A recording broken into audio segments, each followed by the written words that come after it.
Hello friends, ધમુસ kitchen and blog પર તમારું સ્વાગત છે। આજે હું તમારી સાથે લીલા વટાણાને એકદમ સરળતાથી કઈ રીતે ફોલી શકાય એની 2 રીત શેર કરવાની છું। આમ તો ખાસ કરીને ઉત્તરાયણ પછી લીલા વટાણા બજારમાં ખૂબ જ સસ્તા થઈ જાય છે અને વળી ખૂબ જ ભરેલી શીંગ પણ આવવા માંડે છે। શરૂઆતના સમયમાં શીંગના દાણા થોડા નાના હોય છે, પણ અત્યારે જે વટાણા આવે છે એમાં ફૂલ ભરેલી શીંગ હોય છે। તો અત્યારે બેસ્ટ સમય છે કે વટાણા સસ્તા પણ હોય છે અને સારા પણ હોય છે। તો આ સમયે આપણે વટાણાને ખરીદી લઈ અને લાંબા સમય સુધી એને સ્ટોર કરી શકીએ છીએ। પણ મેઇન પ્રશ્ન છે કે વટાણા ફોલવા કઈ રીતે, કેમ કે ઘણા બધા વટાણા હોય અને એને ફોલવા માટે સમય ન હોય અથવા તો ઝડપથી કેમ ફોલવા, તો એના માટે હું સરસ મજાની ટ્રીક લઈને આવી છું। તો સૌથી પહેલા લઈશું આપણે વટાણા। મેં થોડા લીલા વટાણા લીધા છે અને બજારમાં અત્યારે મેં કહ્યું એમ ખૂબ જ સરસ વટાણા આવી રહ્યા છે। તો અત્યારે બજારમાં જે લીલા વટાણા મળે છે એમાં આવી રીતે લીલી શીંગ પણ હોય છે અને અમુક આવી રીતે સુકાઈ ગયેલી શીંગ પણ હોય છે, પણ એના અંદરના જે વટાણા હોય છે એ એકદમ સરસ લીલા અને ફ્રેશ જ હોય છે। અને વળી તમે જુઓ, શીંગ આખી ભરેલી છે એટલે કે એના અંદરના દાણા છે એ એકદમ સરસ મોટા થઈ ગયેલા છે। તો આવા વટાણા આપણે પસંદ કરવાના છે।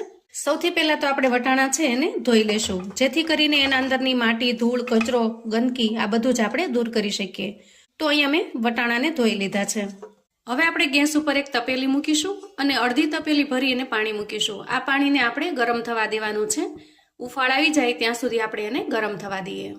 હવે જુઓ, આ રીતે આપણે પાણીને ગરમ થવા દેવાનું છે અને ધોઈને તૈયાર રાખેલા વટાણા છે એને આપણે આ પાણીમાં ઉમેરી દેવાના છે।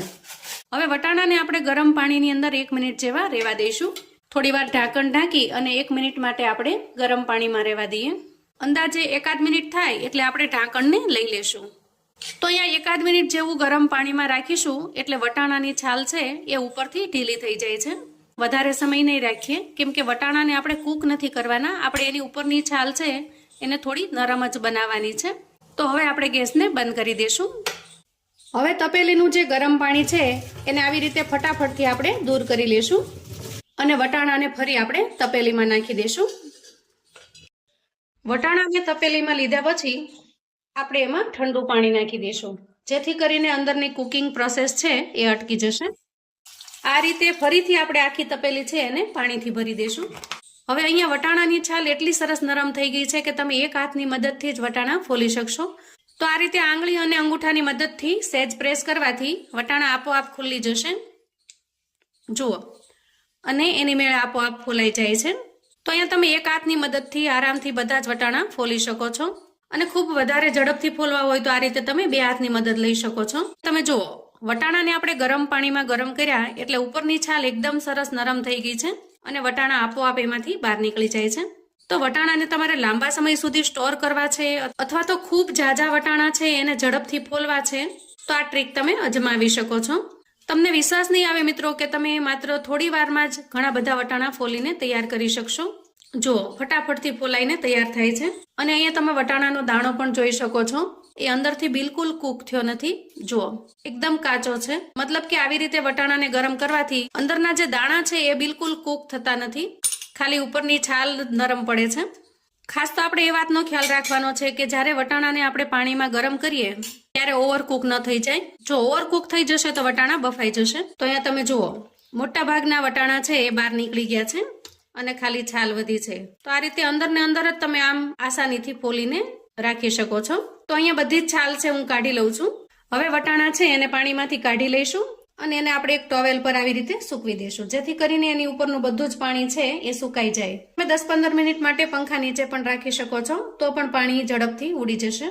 10 મિનિટ આવી રીતે ટોવેલ પર રાખ્યા પછી જુઓ, વટાણા એકદમ સરસ સુકાઈ ગયા છે અને એના પર બિલકુલ પાણી હવે રહ્યું નથી। તમે આ રીતે જોઈ શકો છો, હાથમાં બિલકુલ પાણી આવતું નથી। તો અહીંયા વટાણા સુકાઈ અને સરસ તૈયાર થઈ ગયા છે। હવે વટાણાને લાંબા સમય સુધી સ્ટોર કરવા માટે આપણે એક એરટાઇટ કન્ટેનર લીધું છે અને વટાણાને કન્ટેનરમાં ટ્રાન્સફર કરી દઈએ। તો ડબ્બામાં ભરતી વખતે આવા પોચા, નરમ અને નાના નાના દાણા હશે એને આપણે કાઢી લઈશું, કેમ કે આપણે વટાણાને લાંબા સમય સુધી સ્ટોર કરવાના છીએ અને આવા વટાણા જો અંદર ભળેલા હશે તો ઝડપથી બગડવાની શક્યતા રહે છે। તો અહીંયા જુઓ, એકદમ સરસ ચોખ્ખા અને મોટા મોટા દાણા છે એ બધા જ પસંદ કરી અને આપણે અહીંયા સ્ટોર કરવા માટે એકઠા કરી લીધા છે। આ રીતે તમે કન્ટેનરને બંધ કરી અને વટાણાને 1 વર્ષ સુધી સ્ટોર કરી શકો છો, ફરી જ્યારે નવી લીલા વટાણાની સિઝન આવે ત્યાં સુધી આ વટાણાને તમે જુદી જુદી રેસિપીમાં વાપરી શકો છો અને એન્જોય કરી શકો છો. આ ડબ્બાને આપણે ફ્રીઝરમાં રાખીશું અને જ્યારે પણ જરૂર પડે ત્યારે એમાંથી જરૂરિયાત મુજબ કાઢી અને આપણે એને ઉપયોગમાં લઈ શકીએ છીએ.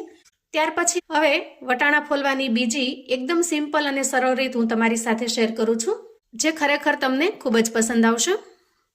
સૌથી પહેલા આપણે વટાણાની શીંગ લઈ લેવાની છે અને ત્યાર પછી પીલર લઈશું, જેનાથી આપણે કોઈ પણ શાકભાજીની ઉપરની સ્કીન ઉતારતા હોઈએ એ પીલર લેવાનું છે. અને પીલરનો આ જે અણીવાળો ભાગ છે એનાથી શીંગની આ જે જાડી સાઈડ હોય છે ત્યાં આપણે આ રીતે કટ લગાવી દેવાનો છે. આમ કરવાથી એકદમ આરામથી ફટાફટથી દાણા નીકળી જશે. અહીંયા ફરી તમને એક વખત સમજાવી દઉં.